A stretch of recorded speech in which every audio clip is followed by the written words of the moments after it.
রামচন্দ্র আসার পরও এই স্থানটিতে আপনার রামনবমী পালন করা হয় না। আর আমি এই জায়গায় ঘুরতে আসছি, তো এসে দেখলাম যে আজকে এই রামনবমীর দিনে এই জায়গায় যে একটা ফেস্টিভ্যাল বা একটা অকেশন থাকার কথা বা হওয়ার কথা, তো ওইরকম আমি কোনো কিছু এই জায়গায় পেলাম না। আর এটা না হওয়ারও বিশেষ অনেক কারণ রয়েছে, যেগুলো বললে হয়তোবা অনেকেই অনেক কিছু ভাবতে পারেন, তবে বিষয়গুলো আসলে বলা দরকার। কারণ সীতাকুণ্ডের মতো স্থানে, যেখানে ভগবান শ্রী রামচন্দ্র নিজে স্বয়ং এসেছিলেন এই স্থানটিতে, আর এই স্থানটার মধ্যেই কিন্তু বর্তমানে রামনবমী হয় না। আর ভারতবর্ষে কিন্তু প্রত্যেকটা স্থানে রামনবমী হচ্ছে। বাংলাদেশে অনেক জায়গা রয়েছে যেগুলোতে রামনবমী পালন করা হচ্ছে, কিন্তু একটা বিশেষ গুরুত্ব যেখানে রয়েছিল আমাদের সীতাকুণ্ডের চন্দ্রনাথ ধামে, আমাদের শ্রী ভগবান রামচন্দ্র এই স্থানে এসেছিলেন, যেটা আমরা সকলেই জানি। আর ওই স্থানটার মধ্যে রামনবমী হচ্ছে না। আর এই রামনবমী না হওয়ার পেছনে কিন্তু অনেক কারণ রয়েছে। আমি কারণগুলো একটু একটু বলি, আপনারা হয়তো বা অনেক কিছু মনে করতে পারেন। আমি আপনাদের কাছে অনুরোধ করবো, জিনিসটাকে নেগেটিভ ভাবে নেবেন না, অবশ্যই পজিটিভ ভাবে চিন্তা করার চেষ্টা করবেন। আমাদের সীতাকুণ্ডে একটা সময় দুর্গাপূজা হাতে গোনা হতো 4-5টা, যেগুলো আমরা সচরাচর দেখতাম, যেখানে ঘুরতে আসলেও ভালো লাগতো। আর বর্তমানে প্রত্যেকটা জায়গায় জায়গায়, প্রত্যেকটা পাড়ায় এবং কি প্রত্যেকটা বাড়িতেও বর্তমানে দুর্গাপূজা হতে আমরা দেখছি। আবার অনেক পুজো শুরু হয়েছে নতুন করে, যেগুলো একটা সময় সীতাকুণ্ড চন্দ্রনাথ ধামের কোথাও, অর্থাৎ সীতাকুণ্ডে কোথাও কিন্তু উদযাপিত হতো না, কিন্তু বর্তমানে হয়ে আসছে। আর যে বিষয়গুলো অ্যাকচুয়ালি হওয়া প্রয়োজন ছিল আমাদের সীতাকুণ্ড চন্দ্রনাথ ধামে, সেই বিষয়গুলো নেই। আমি এখন দাঁড়িয়ে আছি সেই স্থানটিতে, যে স্থানটিতে ভগবান রামচন্দ্র, সীতা এবং লক্ষ্মণ এই স্থানটিতে এসেছিল, এবং কি আপনার মহাবীর হনুমানজিও এসেছিল। আর যে বিশেষ কারণটার কারণে এই স্থানে আপনার রামনবমী হওয়া অবশ্যই প্রয়োজন ছিল, কারণ এই স্থানটিতে ভগবান রামচন্দ্র স্বয়ং নিজে এসেছিলেন আমাদেরকে দর্শন দেওয়ার জন্য। কিন্তু আমরা ওই স্থানটার মধ্যেই কিন্তু রামনবমী পালন করছি না। আর এখানে দেখবেন যে এখানে 4-5টা আপনার দুর্গাপূজা হতো সেই স্থানটিতে, বর্তমানে আমাদের সীতাকুণ্ডে না হলেও কয়েকশো দুর্গাপূজা হয় বর্তমানে। তার পাশাপাশি জগদ্ধাত্রী পূজা রয়েছে একটা হয়, এটা অনেক প্রাচীন, অনেক পুরাতন, যেখানে এটা বংশ পরম্পরায় আপনার পূজাটা হয়ে থাকে। তার পাশাপাশি এখানে আরো নতুন নতুন অনেক পূজা আসতে হচ্ছে সীতাকুণ্ড চন্দ্রনাথ ধামে, আর সেই রামনবমীটা হচ্ছে না। এখানে এটার একটা বিশেষ কারণ রয়েছে, আর কারণটা হচ্ছে, আমি আপনাদের একটু বিস্তারিত বলি, বললে আপনারা বিষয়টা বুঝতে পারবেন। আমাদের চন্দ্রনাথ ধামে এখন দেব দেবতাদের পূজা হয় কমিটির উপর নির্ভর করে। ধরেন এখানে শিবের অনেকগুলো কমিটি আছে, যে শিব মন্দির যেখানে যেখানে রয়েছে প্রত্যেকটা মন্দিরে একটা কমিটি রয়েছে। কারণ বিশেষ করে অনেকে জানেন, সকলে জানেন যে সীতাকুণ্ড চন্দ্রনাথ ধাম মানে হচ্ছে শিবের আবাসস্থল। ওই কারণে প্রত্যেকটা শিব মন্দিরে কিন্তু শিবের কমিটি রয়েছে। তাই কমিটি যেহেতু রয়েছে, তাদের কার্যকর তারা করতে হবে, তাই তারা শিবের নানান অনুষ্ঠানাদি তারা কিন্তু পালন করে থাকে। মা কালীর কমিটি রয়েছে জাগ্রত, যেখানে সেখানে আপনার এখানে অনেকগুলো মা কালীর মন্দির রয়েছে। প্রত্যেকটা মন্দিরে কিন্তু আপনার জাঁকজমট করে পূজা আস্তি দেওয়া হয়। যতগুলো শক্তিপীঠ রয়েছে আমাদের সীতাকুণ্ডে, শক্তিপীঠ আছে বলতে মা ভবানী, আর মা ভবানীকেও জাঁকজমটভাবে পূজা করা হয়। পাশাপাশি শৈমনাথ মন্দির পূজা করা হয়, এরপর হচ্ছে চন্দ্রনাথ মন্দির পূজা করা হয়। বিরূপাক্ষ মন্দির শিবের থেকে একটু আলাদা হয়ে গেছে, ওইখানে তেমন জাঁকজমক করে তেমন কিছু করা হয় না। আর বাকি যেগুলো রয়েছে, অর্থাৎ বিশেষ করে হচ্ছে আমাদের এই রাম সীতার যে সীতা মন্দিরটি রয়েছে, তার পার্শ্ববর্তী কিন্তু রাম লক্ষ্মণের একটা মন্দির থাকার কথা, যেটা ভার্গবমণি তৈরি করেছিলেন, সেটা কিন্তু বর্তমানে তেমনটা দেখা যায় না।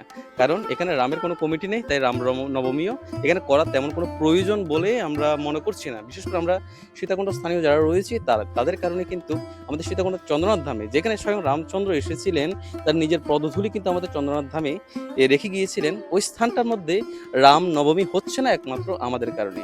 আর বাদ বাকি বাংলাদেশের অনেকটা স্থানে দেখুন রামনবমী খুব উদযাপিত, খুব আনন্দের সাথে আপনার আয়োজন করা হচ্ছে।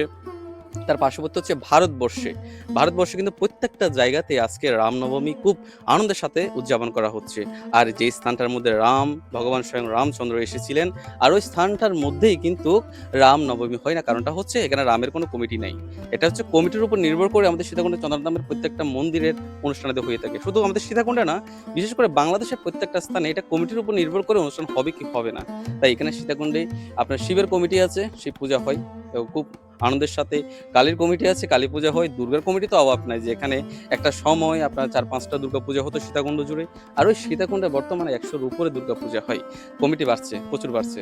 আমাদের সীতাকুণ্ডে চন্দ্রনাথ ধামে বর্তমানে একটা রামের কমিটির দরকার আছে, অর্থাৎ একটা সংঘবদ্ধ হয়ে রাম নবমীটা পালন করার মতো প্রয়োজন পড়ছে আমাদের সীতাকুণ্ড চন্দ্রনাথ ধামে। যেহেতু সীতাকুণ্ড চন্দ্রনাথ ধামে যেমন মা ভবানী আপনার শক্তিপীঠ রূপে অবস্থান করছেন, মহাদেব এখানে আপনার আবাসস্থল হয়ে গেছে কলিযুগের সীতাকুণ্ড চন্দ্রনাথ ধাম। তার পাশাপাশি আমাদের এই রামচন্দ্রের যে একটা আপনার জন্মদিন উদযাপন করা আসলে প্রয়োজন প্রত্যেকটা সনাতনীর, সেটা আমাদের সীতাকুণ্ডে বিশেষ করে পালন করা অবশ্যই কর্তব্য। আর আমি চাই এই সীতাকুণ্ড চন্দ্রনাথ ধামে এমন একটা সংঘের তৈরি হোক, যে সংঘ সীতাকুণ্ড চন্দ্রনাথ ধামে রামনবমীটা খুব আনন্দের সাথে উদযাপিত করবে, আর বিশ্ববাসী জানবে যে সীতাকুণ্ড চন্দ্রনাথ ধামে রামনবমী হচ্ছে। আর বাইরের মানুষ এসেও যেন সে রামনবমী দেখার মতো মনোবাসনা জন্মায়। আমার একটা অনুরোধ থাকবে এটা, যে কেউ এগিয়ে আসুন, এগিয়ে আসলে তারপর এই কাজগুলো হবে। যদি এগিয়ে না আসুন, এই কাজগুলো কেউ করবে না। এখানে যে রামনবমী হওয়া প্রয়োজন সেটা আমরা সকলেই জানি, কিন্তু হচ্ছে না। এটা হচ্ছে আমাদের জন্য সবচেয়ে বড় দুঃখ। আর দুঃখ হওয়ার একটাই কারণ সেখানে, সেটা হচ্ছে সীতাকুণ্ড চন্দ্রনাথ ধামে স্বয়ং রামচন্দ্র এসেছিলেন, কিন্তু তার জন্মদিনটা খুব আনন্দের সাথে উদযাপন করা হয় না। এখানে কোনো আয়োজন নেই। আমি আজকে রামনবমীতে এই স্থানে দাঁড়িয়ে আছি, এখানে একদম শুনশান, কোনো কিছু নেই।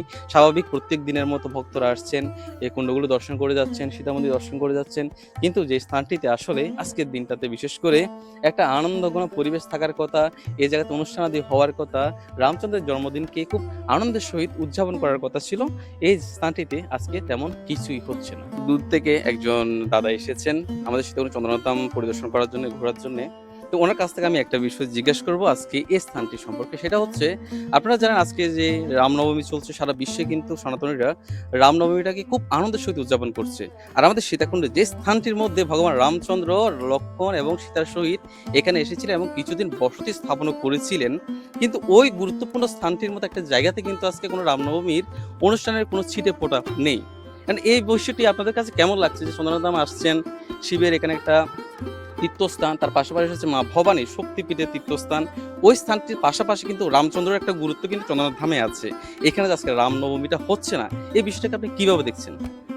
প্রথমেই সকলকে জানাচ্ছি রামনবমীর প্রীতি ও শুভেচ্ছা। তো রামনবমী তো শুধুমাত্র ভারতবর্ষ বা যে মানে আমাদের এই ভারতবর্ষের জন্য যে তা না, রামনবমীর উৎসবটা মূলত আমাদের মানে ওয়ার্ল্ড ওয়াইড, মানে এটা হচ্ছে গিয়ে সর্বব্যাপী আর কি, সার্বজনীন একটা অনুষ্ঠান।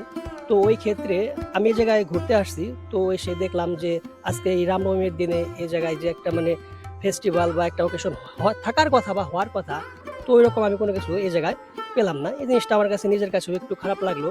তারপরে এই জায়গায় দেখলাম যে মা সীতার মন্দির আছে, তারপরে এই জায়গায় আপনার হচ্ছে গিয়ে লক্ষণ কুণ্ড, তারপর হচ্ছে গিয়ে রাম কুণ্ড, তারা মানে যে জায়গায় আর কি স্নান করতো আর কি, স্নানের জায়গা। তো সবকিছু এই জায়গায় আছে, যেহেতু এই স্থানটা মানে আমাদের ঐতিহ্য মানে বহন করতেছে। তো সেক্ষেত্রে আমার মনে হচ্ছিল যে অন্ততপক্ষে এই জায়গায় রামনবমীর দিন আজকে মানে একটা অনুষ্ঠান বা এই ধরনের একটা কোনো ফেস্টিভ্যাল হলে আমাদের জন্য জিনিসটা আর কি ভালো লাগতো, আমরাও জিনিসটা মানে আর কি উদযাপন করতে পারতাম বা উপভোগ করতে পারতাম। ধন্যবাদ দাদা আপনাকে। ধন্যবাদ আপনাকে। এখন জিনিসটা বুঝতে পারছেন যে অনেক দূর দূরান্ত থেকে যারা আসছেন তাদের মনেও একটা প্রশ্ন, সেটা হচ্ছে যে স্থানটির মধ্যে ভগবান রাম, লক্ষ্মণ, সীতা এসে এখানে বসতি স্থাপন করেছিলেন, ওই জায়গাটার মধ্য থেকে কিন্তু অনেকে একটা আশা থাকে যে এরকম একটা জায়গাতে একটা অনুষ্ঠান হোক রামনবমীর দিনে। অর্থাৎ যেহেতু এখানে রামচন্দ্র এসেছিলেন, রামচন্দ্রের সাথে এই স্থানটি ওতপ্রোক্তভাবে জড়িত হয়ে আছেন। তাই আমার আপনাদের একটা বিষয় বোঝা প্রয়োজন, যে বিশেষ করে আমাদের সীতাকুণ্ড চন্দ্রনাথ ধামে যে কমিটিগুলো আছেন, বিশেষ করে হচ্ছে সাইন কমিটি, আমি আসলে আপনাদের কাছে একটা অনুরোধ থাকবে, সাইন কমিটির অনেক মানুষ আছেন যারা আমার ভিডিও দেখেন, আপনাদের কাছে অনুরোধ থাকবে এই স্থানটির মধ্যে রামনবমীতে অর্থাৎ রামের সাথে সম্পর্কিত অনুষ্ঠানগুলো ছোটখাটো করে হলেও করা প্রয়োজন। আমাদের একটা আশা থাকে, আমরা সীতাকুণ্ডে যে থাকি এত বছর পর্যন্ত এখানে কখনো দেখতে পাইনি যে এই স্থানটির মধ্যে রামনবমী অর্থাৎ শুধু রামনবমী না, রামের সাথে সম্পর্কিত অনুষ্ঠানাদি কোনো কিছুই করা হয় না। আপনাদের কাছে অনুরোধ থাকবে যে এই স্থানে ছোটখাটো করে হলেও একটা অনুষ্ঠান করার আয়োজন আপনারা করুন।